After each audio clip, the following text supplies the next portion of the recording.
Breaking news: from peaceful protests to multiple arrests, hundreds take to the streets of New York and cities across the country. They're demanding change after the back-to-back shooting deaths of two black men, each at the hands of police. Good evening, everyone. I'm Maurice Dubois. And I'm Christine Johnson. Just moments ago, during demonstrations in Dallas, shots were fired. This is a person with a big few men. You can hear the round of gunshots from high above the area in downtown Dallas. The scene is being called an active shooter situation. There are officers in SWAT gear, others hiding behind their cruisers. Police just confirmed to our station in Dallas that two officers were shot. Their conditions are unclear at this hour. Investigators say they have one person in custody. There are reports of an active shooter as well at a nearby hotel. It's a very fluid situation, and we'll have more information as it becomes available. And as we mentioned, massive protests underway in our city as well. CBS 2's Tracee Carrasco live in Union Square, where everything got started tonight. Tracee. Maurice and Christine, still a large group of protesters out here and several other groups marching throughout the city for about 5 hours now. This is all in response to those police-involved shootings in Louisiana and Minnesota. Many out here tonight calling for change.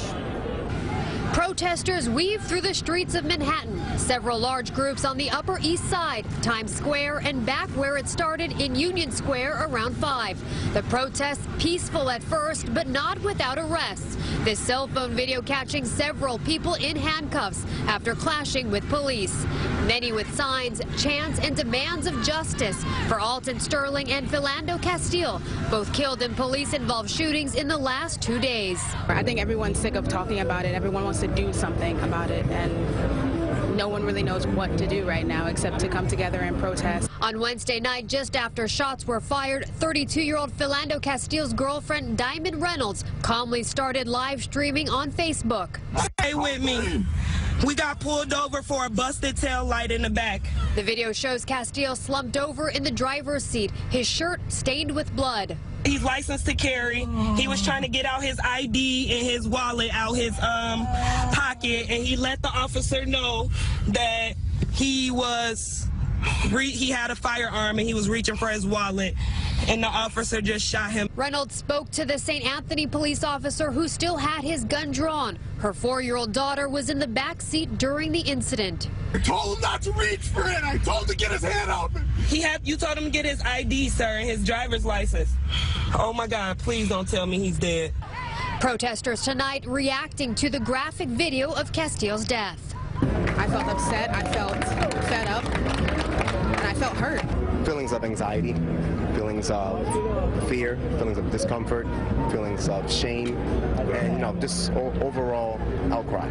Castile's death comes just 1 day after Baton Rouge police officers shot and killed 37-year-old Alton Sterling in a convenience store parking lot where he was selling DVDs. They responded to a call reporting a man with a gun. This incident caught on cell phone video too.